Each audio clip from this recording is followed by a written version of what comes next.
Friends, इस video में हम केमिकल इक्वेशंस और उन्हें लिखते कैसे हैं हम उस बारे में पढ़ेंगे। केमिकल रिएक्शन क्या होती है, उसकी कैरेक्टरिस्टिक्स क्या होती हैं, इस बारे में पिछली वीडियो में बताया जा चुका है। जिसने वो वीडियो नहीं देखी, डिस्क्रिप्शन में मैं उसका लिंक दे दूंगा, आप वहाँ से जाके उसे देख सकते हैं। दोस्तों, इस वीडियो में मैं ज़्यादा नहीं पढ़ाऊँगा, जैसे यहाँ पे बस केमिकल इक्वेशंस का पोर्शन यहीं तक कराऊंगा, क्योंकि बैलेंसिंग ऑफ केमिकल इक्वेशन एक बहुत बड़ा टॉपिक है। सो मैं सोच रहा हूँ कि उस पर एक अच्छा खासा लंबा टाइम दूँ। उसके लिए मैं स्पेशल एक पूरी अच्छी लंबी वीडियो बनाऊंगा, तो आप उस वीडियो को भी ज़रूर देखें, वो आपके लिए बहुत काम आएगी। चलिए हम आगे चलते हैं। Activity 1.1 can be described as a magnesium ribbon is burnt in air oxygen, it gets converted to magnesium oxide। हम एक्टिविटी 1.1 में देख चुके हैं, जब मैग्नीशियम रिबन को ऑक्सीजन की प्रेजेंस में बर्न किया जाता है तो मैग्नीशियम ऑक्साइड फॉर्म होता है। अब पहला सवाल दोस्तों ये बनता है कि केमिकल इक्वेशन क्या होती है। अगर सिर्फ 5 शब्दों में समझाने को कहें तो it is a representation of a chemical reaction. Representation of a chemical reaction in terms of symbols and formulas is called chemical equation। ये इसकी definition है। Next, this description of a chemical reaction in a sentence form is quite long। अगर आप किसी भी reaction को sentence form में लिखेंगे, सेंटेंस फॉर्म फॉर एग्जांपल, हमारे आगे भी एग्जांपल मैं आपको उस वहाँ से दिखा देता हूँ। सेंटेंस फॉर्म ये होएगी, solutions of barium chloride and sodium sulfate in water react to give insoluble barium sulfate and the solution of barium chloride। ये होंगे ही इनके एग्जांपल। एनसीईआरटी के जितने भी क्वेश्चंस हैं हम आने वाली वीडियोस में सारे के सारे डिस्कस करेंगे, तो आपको उसके बारे में टेंशन लेने की ज़रूरत बिल्कुल भी नहीं है। चलिए हम वहीं पे आ जाते हैं जहाँ से हम थे। It can be written in a shorter form. हम उसे शॉर्टर फॉर्म में लिख सकते हैं। इसका सबसे सिंपल मेथड है कि हम उसे वर्ड इक्वेशन की फॉर्म में लिखें। वर्ड इक्वेशन जैसे magnesium plus oxygen gives magnesium oxide. इसका सेंटेंस फॉर्म क्या होगा, magnesium reacts with oxygen to give magnesium oxide. तो इसका ये मतलब होता है। आगे देखते हैं। The substances that undergo chemical change in the reaction as in activity 1.1 magnesium and oxygen are the reactants. देखिए दोस्तों, यहाँ पे जो मैंने लाइन मार्क की हुई है, आप एज इट इज़ यही मार्क करें। अगर क्वेश्चन आता है व्हाट आर रिएक्टेंट्स, तो आप सीधा सीधा बता सकते हैं the substances that undergo chemical change in the reaction are the reactants. मतलब जो भी सब्सटेंस केमिकल चेंज में जाते हैं, मतलब जो इनिशियल सब्सटेंस, मतलब जब भी रिएक्ट हो रहा होता है, मतलब जो रिएक्ट होता है वो रिएक्टेंट्स होते हैं। और रिएक्शन होने के बाद जो नया सब्सटेंस फॉर्म होता है उसे हम प्रोडक्ट कहते हैं। The new substance which is form during the reaction is called product. A word equation shows change of reactants to products through an arrow placed between them। अब देखिए वर्ड इक्वेशन में जब भी जैसे रिएक्टेंट्स और products, इनके बीच हम एक एरो बनाते हैं। एक एरो सिंबल होता है जो रिप्रेजेंट करते हैं कि रिएक्शन लेफ्ट टू राइट, मतलब रिएक्टेंट्स टू प्रोडक्ट्स बन रही है। इससे हमें पता लगता है रिएक्शन में रिएक्टेंट्स क्या हैं और प्रोडक्ट्स क्या हैं। चलिए आगे देखते हैं। The reactants are written on the LHS with a plus sign between them. Similarly, products are written on the RHS with a plus sign between them। देखिए अब रिएक्टेंट्स में यहाँ पे जब भी आप रिएक्टेंट्स अगर एक से ज़्यादा होंगे तो आप यहाँ पे बीच में प्लस का साइन लगाएंगे। रिएक्टेंट्स 1 एक भी हो सकते हैं, एक आगे एक रिएक्शन आएगी डीकम्पोजिशन रिएक्शन, उसमें रिएक्टेंट 1 ही होता है। हम उसके बारे में आगे डिटेल में पढ़ेंगे। और प्रोडक्ट साइड के बीच में भी हम प्लस साइन लगाते हैं। यहाँ पे तो चलिए प्रोडक्ट एक है, लेकिन बहुत रिएक्शंस में प्रोडक्ट ज़्यादा होते हैं।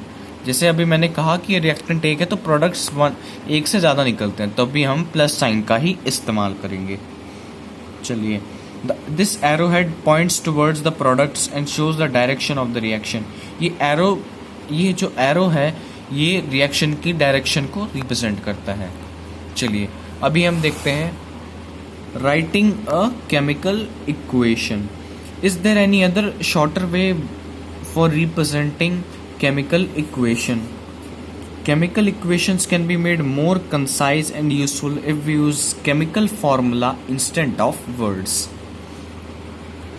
देखिए हम इक्वेशंस को 3 तरीके से लिख सकते हैं। जितनी भी रिएक्शंस हैं, या तो सेंटेंस फॉर्म में या वर्ड इक्वेशन फॉर्म में। अब इन दोनों के कंपैरिजन में तो वर्ड इक्वेशन ज़्यादा आसान रहेगी, लेकिन लिखने में तो वो भी बहुत टाइम खाती है।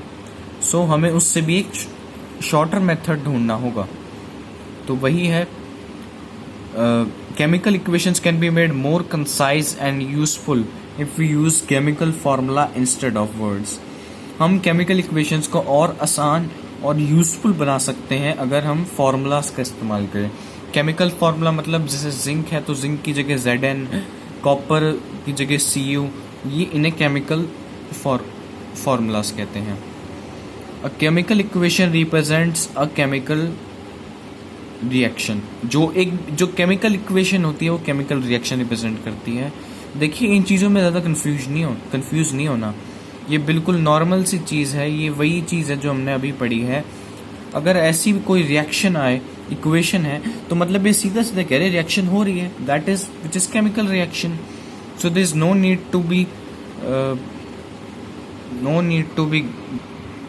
no need to be get panic about this. What is this? If you recall formula of magnesium oxygen and magnesium oxide, the above word equation can be written as Mg plus O2 gives MgO। अगर हम magnesium और oxygen gas को react कराएंगे तो हमें magnesium oxide मिलेगा। दोस्तों ये एक्चुअली एक अनबैलेंस्ड इक्वेशन थी। ये मुझे लगा कि NCERT में प्रॉब्लम है, that's why I wrote balance equation. तो यहाँ पे 2 आ जाएगा, ठीक। तो यहाँ पे एक्चुअली हमने अभी पूरा नहीं किया, यहाँ पे भी 2 mg आएगा। बैलेंसिंग ऑफ इक्वेशन मैं आपको अगले वीडियो में पूरा अच्छी तरह एक्सप्लेन कर दूंगा, तो आपको टेंशन लेने की जरूरत बिल्कुल भी नहीं है। Count and compare the number of atoms of each element on the LHS and RHS of the arrow. अब ये देखिए, अब ये रिएक्टेंट्स हैं साइड है, ये प्रोडक्ट साइड है। अब हमें ये देखना है कि हमें दोनों साइड एटम्स देखने हैं किस एलिमेंट के कितने हैं। अब जैसे यहाँ पे मैग्नीशियम है, अब आप मैंने जो लिखा अभी सब भूल जाइए, ये सीधा इक्वेशन है Mg plus O2 gives MgO। अब यहाँ देखिए, आप यहाँ पे मैग्नीशियम एक, प्रोडक्ट साइड में भी एक, मतलब ये बैलेंस है। ऑक्सीजन रिएक्टेंट साइड में 2 और प्रोडक्ट साइड में 1। तो हम यहाँ से ये कह सकते हैं कि ये इक्वेशन बैलेंस्ड नहीं है। देन अगर if the number of atoms of each element is same on the both of the sides, then the equation is balanced। मैं आपको यहाँ पे बैलेंस केमिकल इक्वेशन की डेफिनेशन बता रहा हूँ। if the number of atoms of each element is same on both the sides of the reaction, then the equation is balanced chemical equation।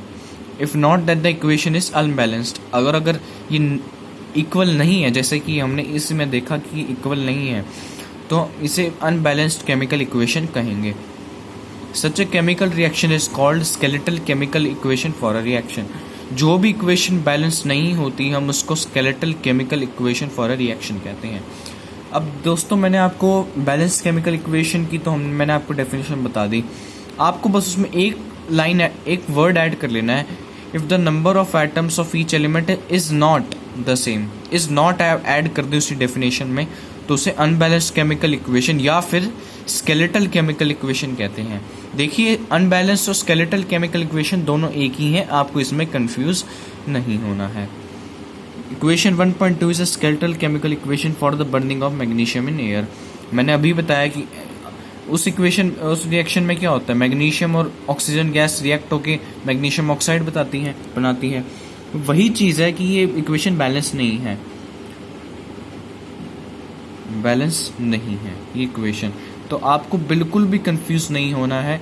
अब ये देखिए Mg यहाँ पे 1, Mg यहाँ पे 1, O यहाँ पे 2, यहाँ पे 2 ऑक्सीजन के एटम है, यहाँ पे 1। तो इक्वेशन बैलेंस नहीं है।